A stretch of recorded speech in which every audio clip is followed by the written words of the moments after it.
करऊ रह जाई लइका त दवाई खा लेम बा तोरी बहन तो भौजी बा हम मानत बई तोरी बहन भौजी न पेलवैबू त लइका रह जाई हो हम मानत तू पेलवैबू त लइका रह जाई ओकरे बाद से तोरी बहन दवाइयो खा लेबू हम मानते दवाई खा लेबू लेकिन तोरी बहन भौजी का तोहके पता बा बहुत तेज गर्मी बा इतना तेज गर्मी बा ना कि अगर दवाई खेबू गलती से करी बहन रिएक्शन कर गइल त तोहार घड़िया फटबे करी ओकर साथे अगला इंजनिया फाट जाई दोबारा तोहरी बहन न माजा मारे लायक ना रहबू रह जाई लइका त दवाई खा ले। अरे भाग तोरी बहन के बुरी में टिकटॉक पेलो हम कब से तो के समझात नहीं कि गड़िया में पेलवाओ लेकिन ते तोरी बहन से भौजी ना अगला में पेलवेबे तो लइका रहबे करी लेकिन तबो तो ते पेलवेबे करे। अरे भाग भौसड़ी वाली नहीं ते पेलवाओत रहो से हमके कौन दिक्कत बा पेलवा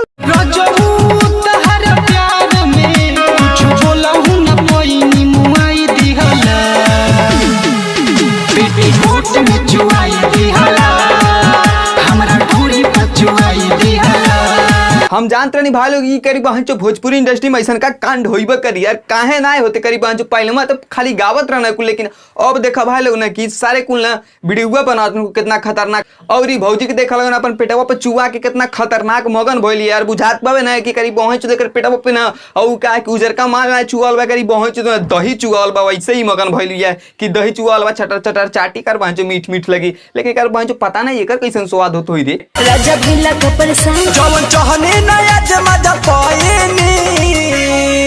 ई हचना के थैली। अरे तोरी दीदी के समुंदर में बिना छिपी वाला कटिया से मछली मारो हम तोरा से बताते हैं चाइना वाला कौन थैली होला रे हम आज ले सुन लही ना रहनी तका हो ई हचना के थैली जितने मरबो उतने है राजा फैली। अरे तोरी बहनी के इंडा में मिरिंडा डाल के हम ठंडा करी थे हमरा से को बात बता कौन ची कहले रे तने एक बार और कहबे हम सुनली ना है ई हचना के थैली जितने मरबो उतने है राजा फैली। यह चाइना के थैली जितने मरबो उतने फैली। हरे गणलियन भौजी हम तोरा से को बात बताओ तने कि चाइना के थैली ना कहल रे चाम के थैली कहल जाला काहे से कि बिहार और यूपी में यह कहेला और शायद हमरे हिसाब से सोचले के हिसाब से पूरा हिंदुस्तान में यह कहल जाला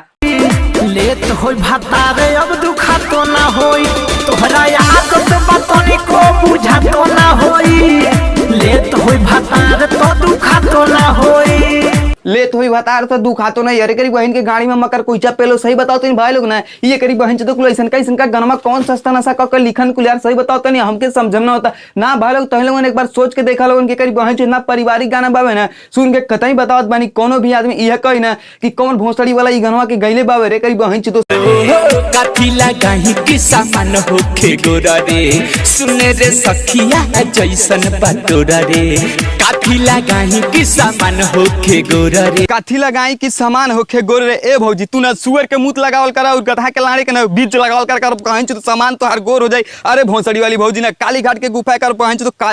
गुफा ना यार कबू उजाला ना हो सकेला मन करिया रहल करिया रही और हो सकेला ना यार भाग भोसड़ी वाली कई पुस्तक करिया रही कैसे रही रे फूल झरिया भतारे चढ़ के चल गईले झरिया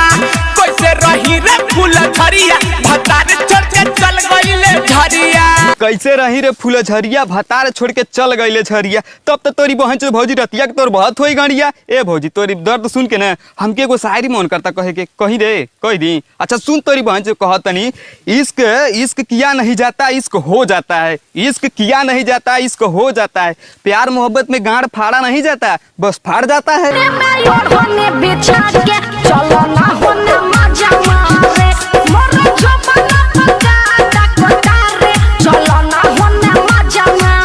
अरे तोरी बहन की गाड़ी में हेलीकॉप्टर पे लोग काहे ने के पेला तड़े रे सारे नहीं ले जो भौजी के पेल ना कबस कहत करी बहन चो ना चला ना होने मजा मारे लेकिन तेसरा पेल पे कैसे रे भौसड़ी वाला नहीं तो हम तो जाने बत काहे से कितने भौसड़ी वाला छक्का आवे तो पेल पे का लाड़ ए सुहाना भौजी तू हमरे लगे आवा यार सही बताओ तने कैसे कर पहुंचो मूर्छा लगला बा पेल पेल गाड़ी फाड़ दे मैं छौड़ी भुइया में रुइया बिछा के आओ ना मजा मार ले दे तोहरा कमर में कमर सटा के आओ ना मजा मार ले दे कमर में कमर सटा के मजा मार ले देते। अरे भोसड़ी वाला हम तो से कब कहने कि कर बहचो गड़िया में गड़िया सटा के मजा मार हमू तो कहते नहीं ना कि यार जो बहचो कैसो मजा मार उससे हमसे कौन दिक्कत बाबे तब भोसड़ी वाला ना जो यार मजा मार लेकिन ई भौजी के करी बहचो पेलते पेलना काहे से ना ई करी बहचो पेलवासल या कब्बा से बेचैन भइल या करवइले बिना आते तोरी बहचो कहतर कि कमर में कमर सटा के मजा मार लेवे दे। अरे भोसड़ी वाला लड़वा गड़िया सटा के मजा हाथ बोली खा के नंबर ले ले नई खू का भरोसा बाबी नीतावा के देले नई खू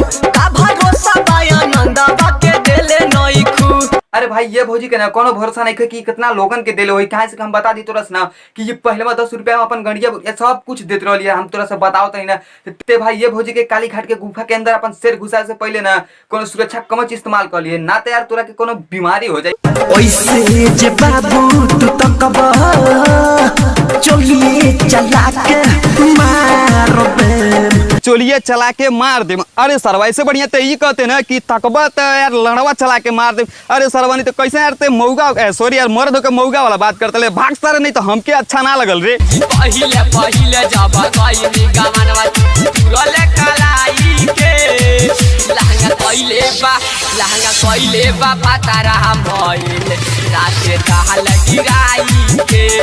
लहंगा कैले बा भतरा मोइल लाले लाले गिराई के। अरे तोरी बहन के गाड़ी में जेसीबी पेलो हम तो सुनले रहनी ना कि करी बहन जो उज्जर गिरेला ना कि लाल गिरेला, लेकिन तोर भतरा जौन बावे करी बहन के गाड़ी में जेसीबी ना है खूंटा पेलो। सही बताओ तो ना उ कौन टेक्नोलॉजी लगा के करेला रे जौन की लाले लाल गिरेला। सही बताओ तो ना भौजी तेहू गजब के बकचोदी पेलता रे। हम तो आज उजरा सुनले रहनी। सही कहतनी लहंगा कइले बा पतारा हम भइल राते कहल गिराई के। अरे हटाओ रे भौजी के पता नहीं लाल कहती है कि लाड़ कहती है कि दाल कहती है, समझ में ना होता है करीब तो हमारा के ना कुछ ना समझ में आता लड़वा ना है कि हटा देना। तो सही बताओ तो ना एक घड़िया में हम सुई पेल के मर जाए। दुनिया के सामान होला खाड़ा हपते हपते, दुनिया के सामान होला खाड़ा हपते हपते, सैया के सामान होला खाड़ा हफ्ते हफ्ते। बाहरे तोरी पहुंच तो भौजी पेलन तोरी पहुंच लड़ो पहग देबू ई कौन बकचोदी हवे रे कि सैया के सामान होला खाड़ा हफ्ते हफ्ते। ये करी पहुंच तो सही बताओ तो नहीं भोजपुरी इंडस्ट्री वाले एक दिन गाड़ मार के रख दिए सब यार ना। ये पूरा देवता मुनि के कार पहुंच तो कौन बकचोदी है या कि सैया के सामान होला खाड़ा हफ्ते हफ्ते। अरे तोरी पहुंच भौजी तो और दिन में का होला रे कर पहुंच सुटुक के सुटुही भइल का रे। जोरे तोरा बहिनी के दूसरा से ठोकावा ले जिया सार जी एकदम ना तू यार जी भर के जिया। अरे सारे नहीं तो जब ते अपने मैडम के नाई पेलबे तो यार दूसरा सुनना ठोकवाई रे तोरी बहन नहीं तो ऐसा करना पहले मैडम के पेल दबा के ओकरे बाद से देख ना दूसरे से ना ठोकवाई रे सारे नहीं तो जोरे तोरा बहिनी के दूसरा से ठोकावा ले। अरे सार हम तोहके तो गाना पे अवार्ड मिले चाहिए यार कतई बताओ ना तोहके अवार्ड मिले चाहिए वो रामदेव बाबा के झटिया अवार्ड कर बहन तो। अरे सरवा अगर हम तो के अवार्ड देती ना तो कतई बताओ तो नहीं लाल मरचा और गरम हथौड़ी तोरे गाड़िया में डाल देती रे सरवा नहीं तो। और तो के बताई रे अरे भाग सारे मुठ बाजला उंडा। अरे बाबू रे पतले है गाले काहे के ढपा ओढ़नी से चले। अरे सुना धोले बाबू रे पतले है गाले। अरे भाई लोग हमके एगो बात ना समझ में आवला कि जौन लाल बबुआ बाबे सही बताओ तो ना काहे अपने से बड़ा लड़की रखेला वीडियो में। हर वीडियो में तो एक गो रखत रहा लेकिन ये वीडियो में यार दू गो लड़की रखले। सही बताओ तो ना भाई लोग ना अगर ई लाल बबुआ के कहीं ई लड़किया दोनों अगर रिसिया के पनिया में सट गई लिकुलाई सही बताओ तो लाल बबुआ अपने गड़िया कर यहाँ खून फेंक दे। रे गोरी तो डोज सब देखी चमका हुआ माज दे गजवाना में चुचका हुआ।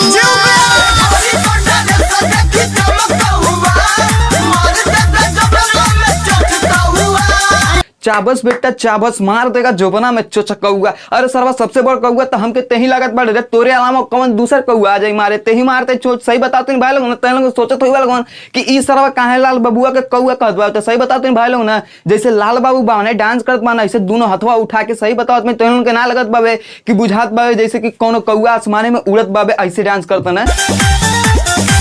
कोमल चीजवा में धर लेगा घाव दे। अरे सरवा लांड बबुआ ई भौजी तोरा के कौन एंगल से कोमल लौकत है रे कौन एंगल से कोमल लौकत है। हमरा के देखे से ना सही बताओ बनी हाथी के बहिन लगत बिया लेकिन तोरा के कौन एंगल से कोमल लौकत है। हमके तो देखले से ना तेही सरवा कोमल लौकत बाड़े ए भौजी से ना ते सही बताओ तो उलझ ना अगर ते उलझबे ना तो सही बताओ तो अगर ई भौजी कहीं अपन पॉइंटवा खोल के तो ऊपर बढ़ जाए ना तो सही बताओ तो नुनिया टूट जाई काहे से कि ना ई भौजी ना अपाची लगत है सीधे सीधे। बोलता है फालतू चढ़ाया है कपहुबा ए गोरी तोरी। अरे मुंह काहे फूला है और पान खाए है लाड़ खाए हैं टपा कर कम तोरा जो के डर लगता कि देखिए के डर लगता रजऊ के बड़ लगाता तो देखिए के डर लगाता ना भाई लोग का आप लोगों के विश्वास पावे कि करी बहन चीज जौन भौजी बियाह करे यार डर लगत हो के कतई यार हमके तो ऐसा ना लगत कि डरा तो ये करी बहन चीज तो काहे से कि ना यार कर दहिया देख के हमके ऐसा लागत पावे कि ई भोसड़ी वाली भौजी ने अपने भतरा के जबरदस्ती पेलत होई सॉरी यार जबरदस्ती पेलवावत होई। पीछे वाली छोड़ी के गाल हो तो चौड़ी पीछे वाली छोड़ी के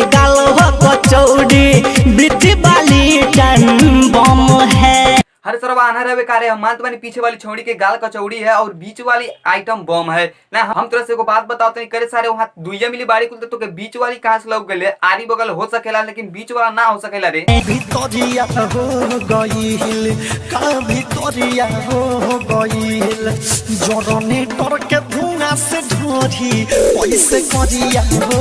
गईल जनरेटर के धुआं से धोड़ी कैसे करिया। अरे सारे पंकजवा जब जनरेटर में मोबिल और डीजल पड़ेला तो ओकर मिश्रण से धुआं निकलते करीब पहुंच तो यार उसे करिया ना हो रे धोड़ी का दूधे नियन गोर हो रे तरी सारे। अरे भाग सारा नहीं थे चौपन पानी से रोज ठंडा बतानी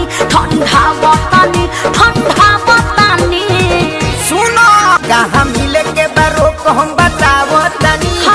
चल हम तेल लेके आवो तनी। बारे भोसड़ी वाला बा का खतरनाक गाना गेले बारे सही बताओ तो ना सुन के कर पहुंच तो ना झाट तो जर गइल बावे लेकिन ते का तड़े कहां मिले के बाद रुक हम बतावत बानी ते चल हम तेल लेके आवत बानी। अरे सर बना सही बतावत बानी बाबा अगमा के जात बस ना तो ट्रैक्टर के फारे नहीं लागत बावे ते वही से जाके ना भौजी के सामानवा काट लिए सही बताओ तो ना कर पहुंच जो खुनिया जाई पनिया जाई ओकरे बाद से ना ते सारे मारल करिए शर्ट शर्ट गप गप घच घच ओकरे बाद से कोनो दिक्कत ना आवे सर तेल ओल काले जेबे पहुंच पैसा खर्च हो जाई। जवा बोलाई के रात में राजवा बोलाई के रात में सखी हमके घरा भेला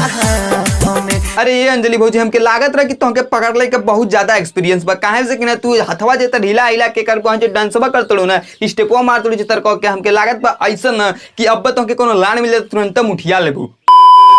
तो बस भाई लोग आज वीडियो यहीं तक रहा। आशा करते हैं वीडियो आप लोगों को अच्छा लगा। अगर वीडियो अच्छा लगा तो लाइक करके शेयर कर दी और भैया चैनल पे नया बनी रहता है यार आपसे हाथ जोड़ के रिक्वेस्ट बा अगर नीचे वाला रंग का बटन दिखाई तो डेथ हो गए आपके तो चैनल को सब्सक्राइब करके आल पे क्लिक कर ली घंटिया दबा के उबा के तब चलन भाई हम चलते हैं मिलते हैं आपसे अगला वीडियो में। तब तक के लिए भैया नमस्कार जय हिंद जय हो अपन भोजपुरिया समाज जय बाय।